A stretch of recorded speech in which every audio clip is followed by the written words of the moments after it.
Jadi kita tidak hairan bila suatu ketika dulu di Denmark, seorang ahli parlimen Denmark, Geert Wilders, juga mencaci maki melalui partinya yang anti-Islam. Malah menerbitkan filem pendek, short film, tajuknya Fitnah, mengupas isu terorisme dikaitkan dengan ajaran Nabi Muhammad sallallahu alaihi wasallam. Katanya Quran dan Nabi Muhammad inilah punca terorisme berlaku di seluruh dunia. Dengan mengambil ayat-ayat Quran out of context, di luar daripada konteks yang sebenar. Diambil literally ayat-ayat peperangan, bunuh orang musyrikin, jangan biarkan mereka hidup, bunuh semuanya. Diambil ayat peperangan ini dipasang dalam keadaan damai. Nah, ini yang dibuat oleh Geert Wilders. Dikeluarkan filem Fitnah. Ini tidak betul. Ayat itu out of context, itu ayat perang. Ayat perang dipasang untuk perang, bukan dipasang ketika damai, bukan dipasang di Eropa, bukan dipasang di UK, bukan dipasang di Amerika, bukan dipasang di Malaysia. Kita suruh bunuh semua orang Islam, bukan Islam, tidak. Malah sunnah Nabi Muhammad sallallahu alaihi wasallam. Subhanallah, yang Michael Hart sebut tadi, kerana pengaruhnya dalam urusan secular life of human being, urusan keduniaan, termasuk perundangan, termasuk perlembagaan. Saudara tentu pernah membaca apa yang dipanggil sebagai The Constitution of Madinah, perlembagaan Madinah, Sahifah Madaniyah. Antara perkara pertama yang dibuat oleh Nabi Muhammad sallallahu alaihi wasallam selepas berjaya membebaskan kota Madinah dan dia dilantik menjadi pemimpin, bukan sekadar pemimpin agama, pemimpin politik ketika itu. Apa yang Nabi Muhammad buat? Selain menyatukan Muhajirin dan Ansar, selain mendamaikan mereka, mendidik hati mereka dan seumpamanya, ini kita bincang dalam sesi yang lain, Nabi menggubal satu perlembagaan yang dipercayai perlembagaan bertulis pertama di dunia. Walau Nabi Muhammad adalah ummi, illiterate, dia sendiri tidak pandai menulis, maka dia minta juru tulis, kamu tulis perlembagaan ini, Sahifah Madani. Apa yang terkandung dalam perlembagaan ini? Subhanallah, dengan sendirinya kajian terhadap perlembagaan ini akan menafikan apa yang diwar-warkan oleh filem Fitnah tadi, yang konon orang Islam ini Nabi suruh bunuh saja orang bukan Islam, semua sekali. Tidak benar. Kenapa?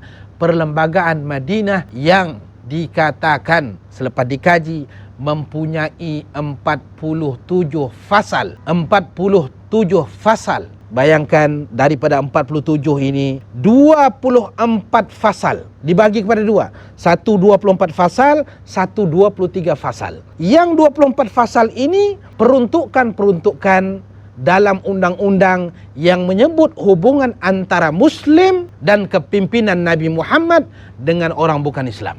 24 fasal. Lebih satu fasal berbanding fasal khusus kepada umat Islam.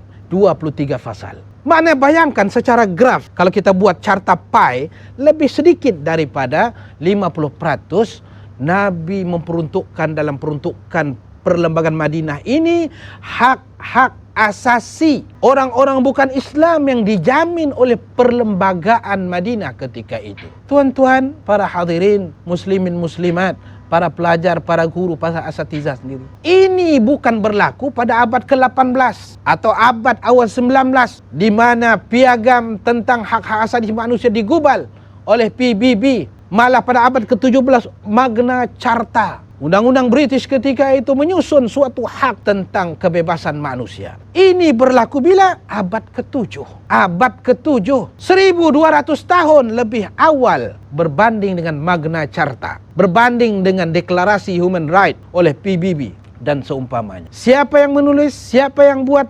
Tidak lain dan tidak bukan orang yang diletakkan oleh Michael Hart sebagai the most influential person in history, yaitu Nabi kita Muhammad sallallahu alaihi wasallam. Terorisme tidak. Kalau dia teroris, kalaulah dia ada pemikiran itu, nescaya orang-orang Yahudi yang wujud di Madinah ketika itu akan dibunuh semuanya. Orang-orang musyrikin yang menyembah berhala akan dibunuh semuanya. Tapi tidak. Malah diberikan peruntukan undang-undang khas untuk menjamin hak asasi mereka. Kerana apa? Quran menjadi guide. Quran menyebut la ikraha fid din. Tidak ada paksaan dalam beragama. Orang bukan Islam tidak boleh dipaksa. masuk Islam. Ini sudah ada bila 1400 tahun dulu. Subhanallah. Bila kita menyambut Maulidur Rasul, maka kepahaman seperti inilah yang disampaikan oleh para penceramah, oleh para pentausiah, supaya manusia dapat memahami sirah perjuangan Nabi Muhammad SAW dan mengenali siapakah tokoh dan sosok figur yang bernama Muhammad ini. Maka selepas mengenali, tidak hairan kita